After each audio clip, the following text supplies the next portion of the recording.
how important is it to finish off the season with 2 wins like that? Really important.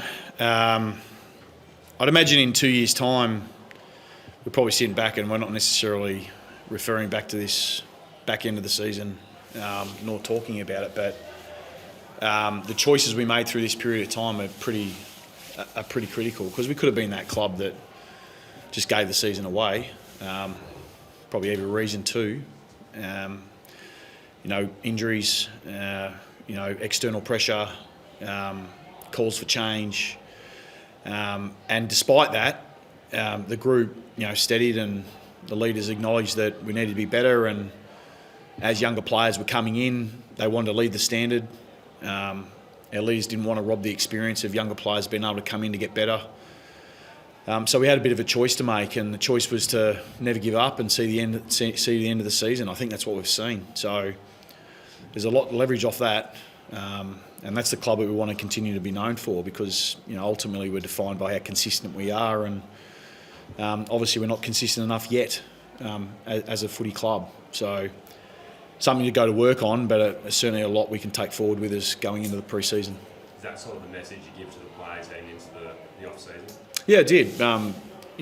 Again, it can go either way, it shows that despite it being unsteady and some shaky ground, we chose to stick together. And there's been a lot of question marks on the players about their futures and where they're going to be, and despite that, they've stuck together. There's been a lot of question marks around my own role, around people around me. Despite that, we've stuck together, and I think that says a lot about a football team and a football club, that you can do that and stay really present to what is happening, and be determined to see out the season the right way.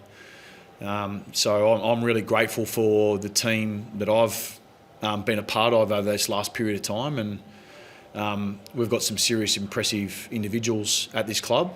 And we keep talking about football clubs being built off great people. Well, we've got a lot of great people. We've had a shaky year. We've obviously clearly been humbled by the year. But we've got to take that information now and we've got to put it to work. And, we'll do that over the coming weeks. We'll talk about more the specifics of what that actually looks like.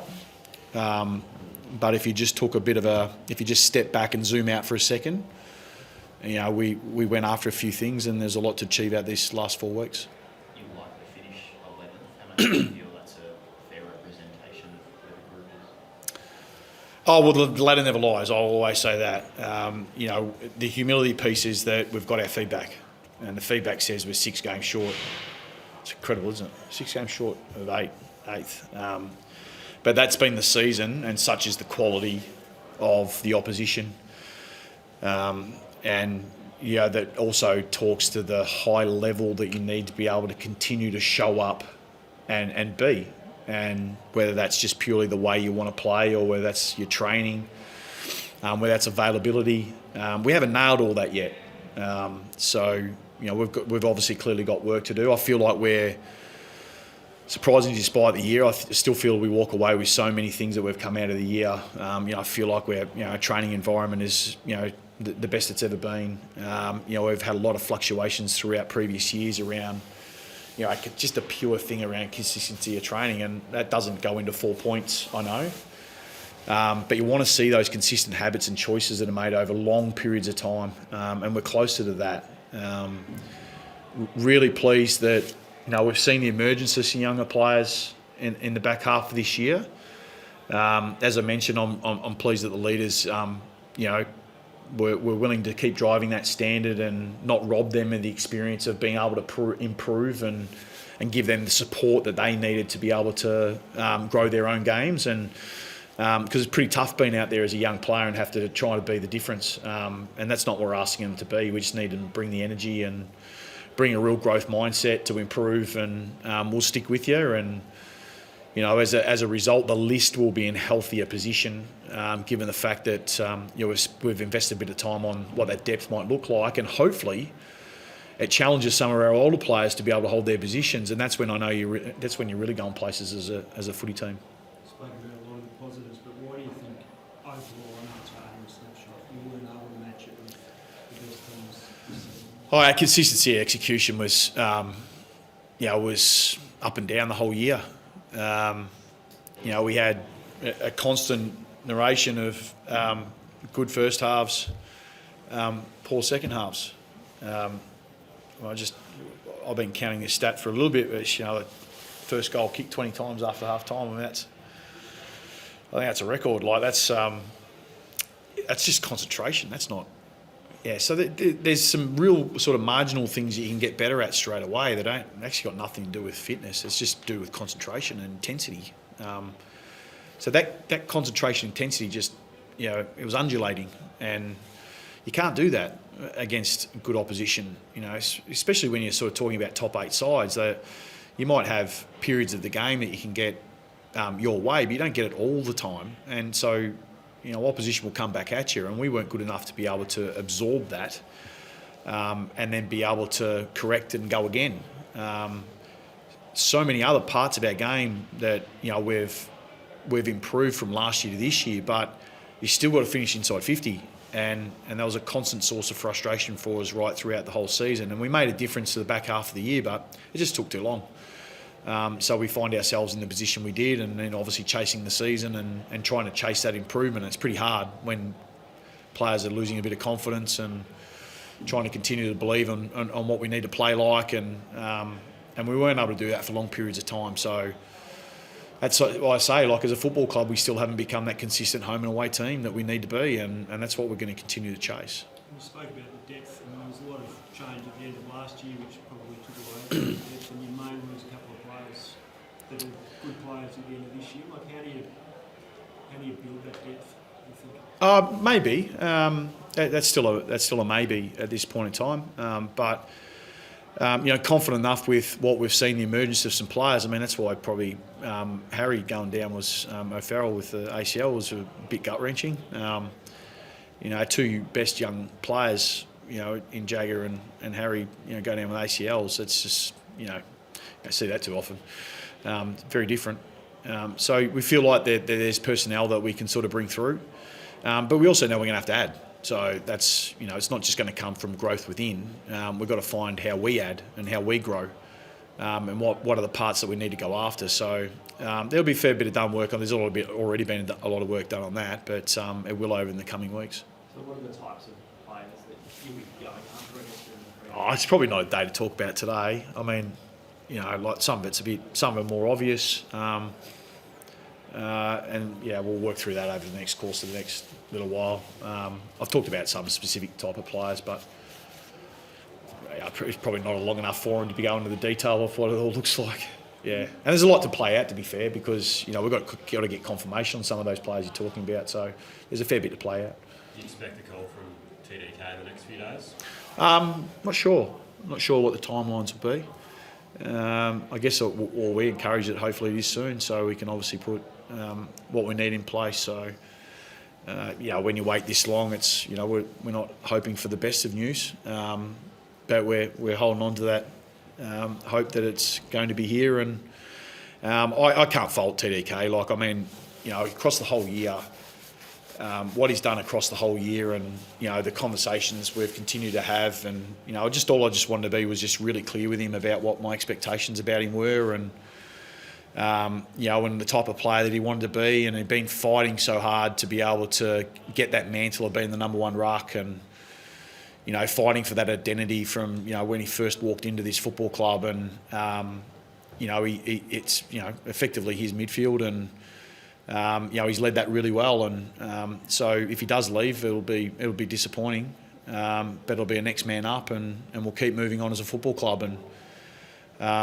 the one thing I've learned about this game is that people come and go, but the club keeps going, and one man goes out, another one comes in, and we keep going, and we'll be a better version. Broadly, do you want to see that mystery go in terms of those decisions? Would you like to know? Sorry, I missed that straight at So the...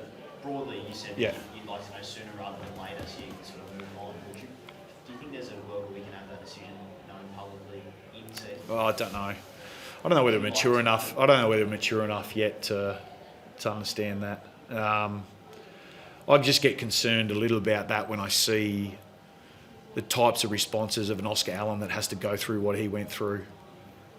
and seeing what he had to work through that period of time, the impact it had on him, I would have huge concerns about that.